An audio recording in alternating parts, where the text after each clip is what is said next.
we move on to react to some of the top soccer headlines going on in the soccer world.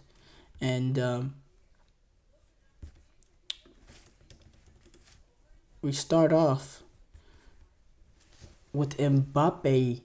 He has rejected a mediation in the sort of dispute that he has regarding 60 million euros with PSG, and he's not willing to compromise with PSG. Mbappe representatives actually met with PSG officials in Paris after Mbappe, who joined Real Madrid this summer on a free transfer, says PSG owe him 55 million euros. And in a statement to the AP, the Associated Press, Mbappe's representatives said the player asked the commission to take note of the non-payment of 3 months' salary and the last thirds of loyalty bonus. They said themselves the eventuality of mediation was mentioned this morning. The statement read, "This possibility was rejected during the meeting by the player's representative, and mediation would be useless to record a lack of payment that will be sent from a simple analysis of the player's payslip." PSG, they said they were pleased with the 2-hour hearing that was at the commission that was occurred on Wednesday, and they said in a statement that they remembered that Mbappe had formally made clear, repeated public and private commitments that must be respected, having been afforded unprecedented benefits by the clubs over 7 fantastic years in PSG. PSG, they say that they don't owe money to Mbappe under an agreement that Mbappe was sidelined ahead of the 23-24 season because of his decision not to extend his contract with PSG. But the player argues, saying that he would relinquish bonus over his reintegration into the team. PSG said that the legal commission recommended mediation between the parties, which PSG said they've been looking for months. PSG spokesperson said the commission has now invited the player to consider the mediation process. Mbappe's representatives didn't say what action they will now take with what's currently going on in this situation, but it's very likely that the case is going to be settled in a court. We know Mbappe's relationship with PSG was heated tension. We know the tension between him and Nasser Al Khelaifi,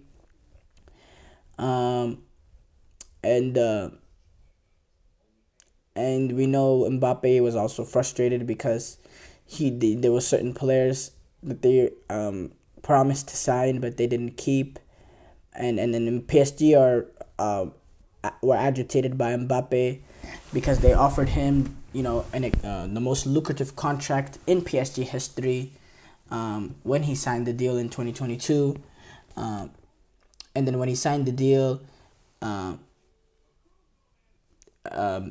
he was paraded in front of a lot of fans, and he was holding up a jersey that had the year 2025 on it. But Mbappe was really annoyed because the contract was only until 2024 with an option to extend it for an extra year. And yeah, it's a lot of back and forth, a lot of pettiness from both sides. But it remains to be seen. It really remains to be seen. Emiliano Martinez, he was accused of slapping a cameraman. A TV cameraman caught Argentina goalkeeper Emiliano Martinez after the game, and I saw the video of him sort of slapping the camera away. But according to this, Johnny Jackson told Colombian reporters, the photographers told Colombian reporters that he approached Martinez after the final whistle, and when the goalkeeper greeted another player, they captured the footage of him hitting the camera, in which it fell to the ground. But Jackson said that's not all he hit. He said, out of the blue, he slapped me. I felt angry, very angry. I was working just like he was. He was playing and I was shooting with my camera.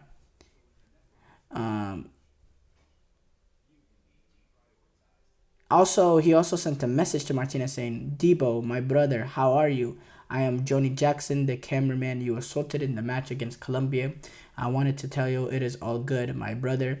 Everyone has lost a match in their life. The defeat clearly meant a lot to you, but look ahead, Debo. Debo is which is his name. Um,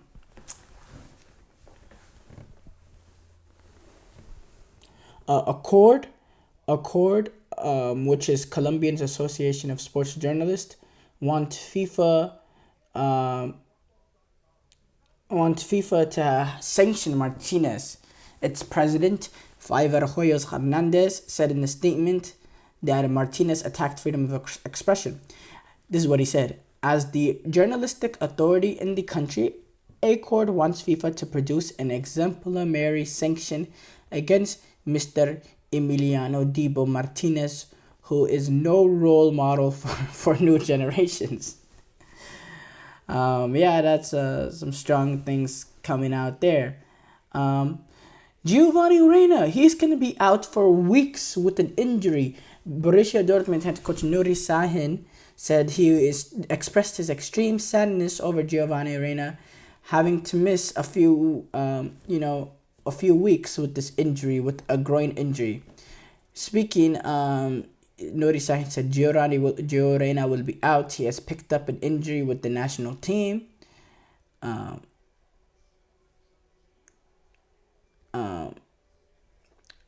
So far, he's only played 280 minutes for Dortmund. He played 280 minutes for Dortmund in the first half of last season, and then he played only another 235 minutes for Nottingham Forest when he was loaned there in January. Nuri Sahin said, he came straight back from the national team and I found him extremely sad. Unfortunately, it will take a few weeks and then I hope that he can continue on this good path afterwards. Yeah, it's just not, Reina finds himself in a really difficult spot in his career with the fact that he's at Borussia Dortmund, team that he can't really, get the next step with. And then now he's suffered a lot of injuries, and now on top of that now it's the groin, the dreaded groin. That's very, very difficult. This is an interesting one. Enzo Fernandez has been banned from driving for 6 months because of a motoring offense that he has in Wales, which I don't know what he was doing in Wales.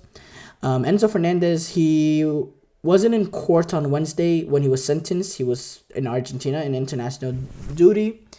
But apparently he's been found guilty because of something that happened earlier this year on 2 charges of failing to identify the driver of a Porsche Cayenne. The driver of the car ran a red light in the town of Llanelli.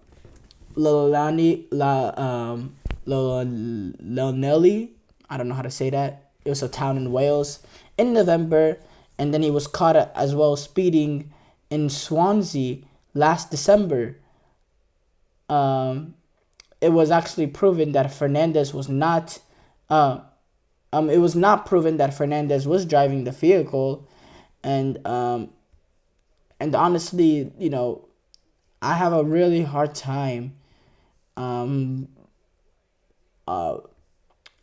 believing that Enzo Fernandez was randomly in Wales in November and also in Wales in December. It seems like in a situation where, maybe he was letting someone borrow the car, maybe he sold the car, I don't know.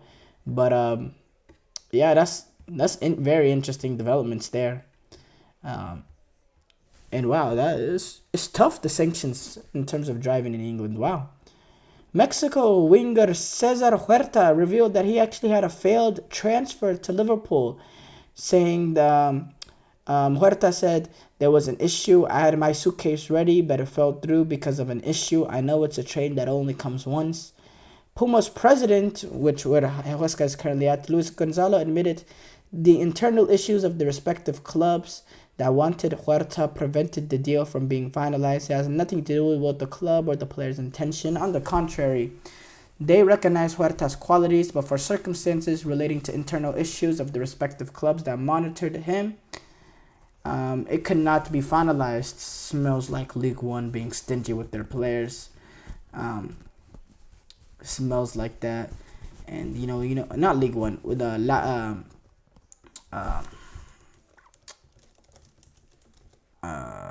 MX being difficult, being stingy with their players, making it difficult for them to make a move for Europe. They've really held back the development of Mexican soccer, and that situation really smells like that.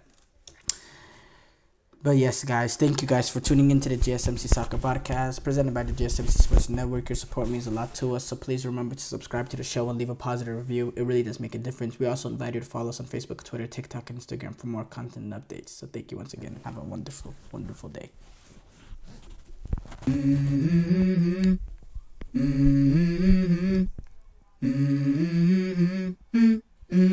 Let's go.